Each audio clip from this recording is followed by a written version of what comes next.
좀 있었다고. 이렇게 모시고 있는 보살님이 계세요. 나래야, 네 초에 꽃이 폈어. 안녕하세요. 백운산 신전의 신녀 관음사 월에 인사드리겠습니다. 오늘은 앞으로는 이제 콘텐츠별로 특집별로 좀 이야기를 좀 만들어 나가려고 합니다. 사업 보통 큰 사업하든 작은 사업을 하든 장사를 하든 구멍가게를 하든 자영업자들한테 필요한 겁니다. 이거에 대해서 좀 말씀드리려고 해요. 어떤 사람은 똑같이 사업을 하는데 잘 되는 사람이 있고 안 되는 사람이 있습니다. 똑같은 체인점을 해도 마찬가지입니다. 체인점 사업을 하고 비법을 전수받았다고 해서 하는데도 어떤 사람은 사업이 잘 되고 어떤 사람은 안 되고 이 차이는 반드시 있습니다. 그래서 이 장사가 잘 되고 사업이 잘 되는 비법에 대해서 일단 말씀드리려고 합니다. 장사라든 사업이 잘 되려면 일단 경영을 잘해야 되는 거죠. 이 경영이라는 거는 돈 관리, 사람 관리입니다. 아무리 실컷 벌었는데 관리를 잘 못하면 나중에 남는 게 하나도 없고 어떤 사람은 부를 많이 쌓아놨습니다. 사업에는 여럿이 할 경우에는 직원 관리를 잘해야 되는 거고요. 만약 혼자 자영업 하실 경우에는 고객 사람 관리를 잘 하셔야 되는 겁니다. 이 사람 관리하고 돈 관리하는 데는 첫 번째 갖춰야 될 덕망이 냉정함입니다. 이 냉정함을 잃어버리면은요, 좋은 게 좋으니까 그래 됐어 대충 해버리는 순간 사업은 실패하는 겁니다.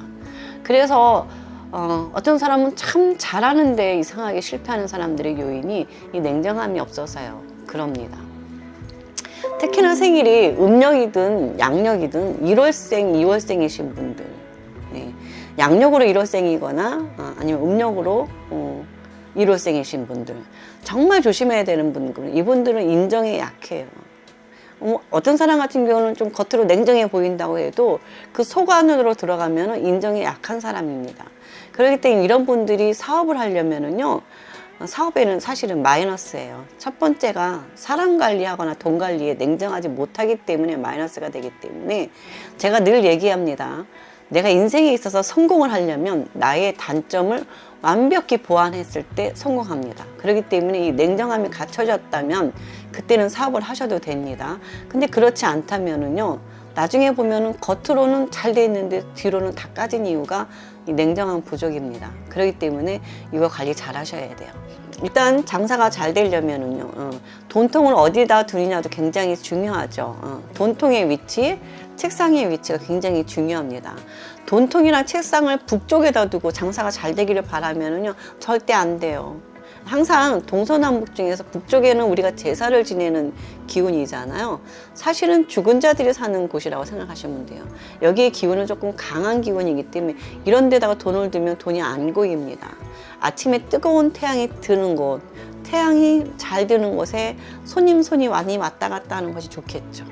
그래서 책상 위치도 동쪽에 손님이 있고 서쪽에서 손님을 맞이해야지 돈이 많이 고이는 겁니다. 이렇게 책상의 위치나 돈통의 위치에 따라서 사업이 잘 되고 안 되는 것도 정해져 있다는 것을 알고 있으면 좋겠습니다. 이것이 뭐 명당터 보는 법, 명당자리 만드는 법, 이 기의 흐름을 만드는 겁니다. 사업을 또 하시려면요, 창업하시는 분들은 항상 자리를 보셔야 돼요. 어떤 곳에 어떤 자리를 얻느냐에 따라서 내 사업이 잘하느냐 망하느냐도 굉장히 중요합니다. 안 좋은 곳에 안 좋은 기운에서 아무리 장사해도 장사가 절대로 안 되거든요. 그래서 좋은 터를 잡는 게 제일 중요하고요. 거기에서 주방의 위치나 카운터의 위치 정도는 알고 가시는 게 좋습니다. 그리고 화장실 수리하실 때 정말 조심하셔야 돼요. 잘 하지 않으시면은 오히려 많은 손해가 봅니다. 거기다가 운세에 따라서 운이 안 좋을 때 창업을 하거나 확장하는 것도 그것도 되게 안 좋기 때문에 항상 이런 것들을 볼 때 기운이 맞는지 안 맞는지 확인하기 위해서 그래서 사주 운세라든가 신점 보시면 좋습니다.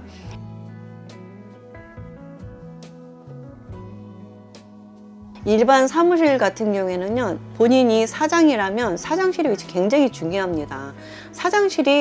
사장실인지 아닌지 이런 게 구분이 안 되면 안 돼요. 사장이 되고 회장이 될 때는 반드시 선이 있어야 됩니다.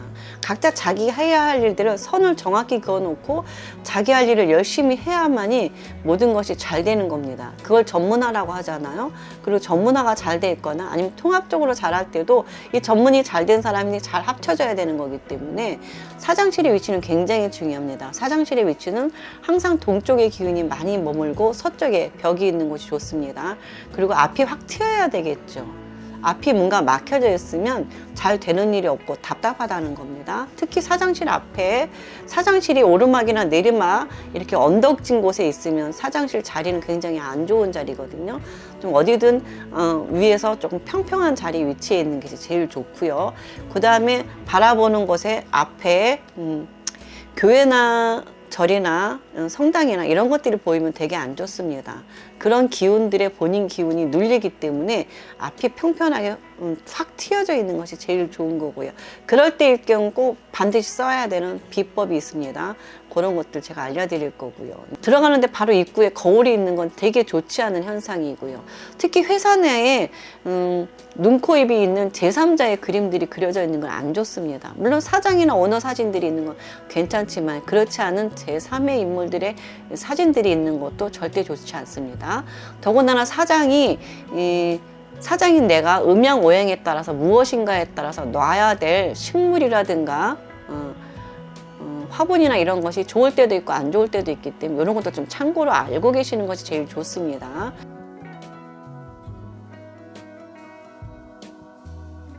본인하고 띠별로 안 맞는 궁합이 있어요.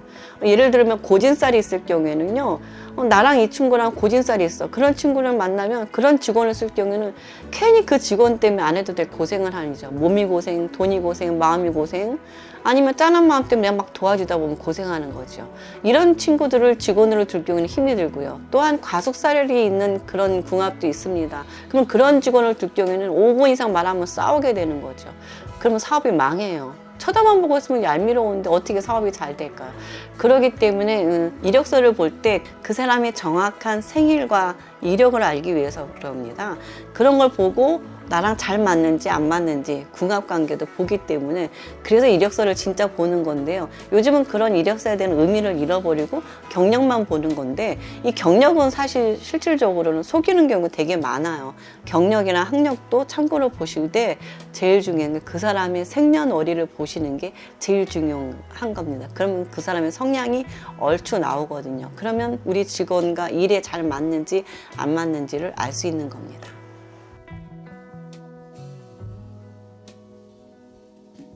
네, 사업을 하시거나 뭔가 창업을 하실 때 고사를 지내는데 반드시 고사를 지내셔야지 절대로 망하지 않습니다.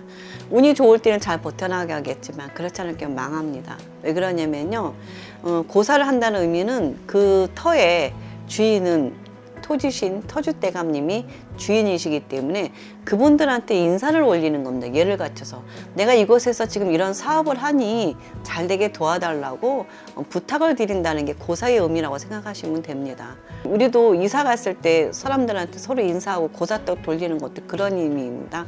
이사 왔으니까 서로 잘 봐주세요 부탁하듯이 터의 주인님한테 내가 여기서 이렇게 새로운 사업 시작하니까 이 사업이 잘 되게 좀 도와달라고 신께 부탁을 드리면 신이 반드시 도와주십니다. 근데 여러분들이 꼭 아셔야 되는 게 뭐냐면요, 고사를 지낼 때 잘못 지내버리면 안 지내니만 못하다는 겁니다.